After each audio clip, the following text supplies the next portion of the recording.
Environment matters a lot to someone's growth and development. Ebiseera ebisinga omuntu akoopa mpisa z'abo abantu babeera awangaala nabo. Naye Munnayuganda ali ku kyeyo, ali mu nsi z'Abawalabu, otandise okubeera ng'okoopa empisa z'abo abantu. Ezo empisa tegigenda kuyisa Muganda wange. Empisa tegigenda kuyisa z'okubeera ng'otulugunya, z'okubeera ng'okuba, z'okubeera ng'otta. Ezo empisa tegigenda kuyisaawo. Kubanga ekyakuleeta kubeera ng'onoonya ssente. Kubeera ng'oraisinga your financial status kyekyakuleeta. Kyekyakulesa ensi yo mukwano. Kyekyakulesa ensi yo.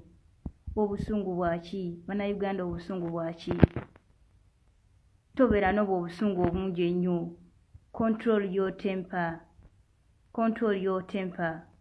Ekindeetera okwogera bino, Muganda waffe ono Shakira n'ansuubuga.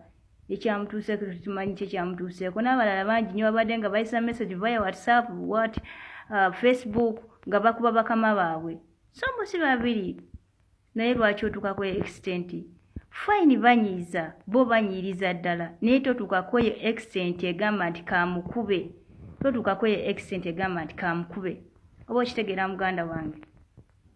Yomba muko naye kala akatini. Yomba nnyo, tuwereega nnyo naye. Weeteekemu eryesse erigamba nti oli mugezi toyomba na musiru. Oba okitegeera. Weeteekemu eryesse erigamba nti oli mugezi toyomba na musiru. Yombako ekimala. Thereafter isolate yourself. Genda mu room yo weesibireyo, sooka weebakemu. Oba okitegeera. Omusiraamu teekako Qur'ani egenda kubeera ng'ekakanya emmeeme yo, obanga kituufu ogikiririzaamu.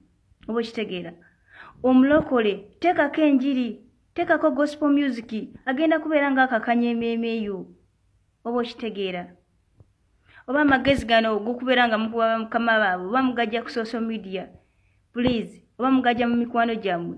Wabanga mukwano gwo yali okuwaaga amagezi ng'obadde omugambako ebyama by'omu nnyumba gy'oyo gy'olimu.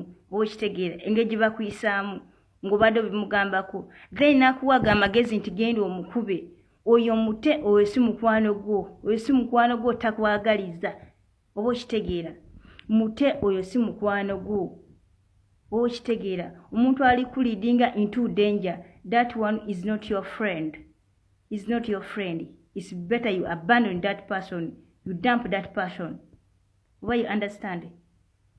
Always pray to God. Saba Katonda akubeererero each and every day you wake up. Akubeererero. Ye talemererwa mbeera. Oba kitegeeza controlling yo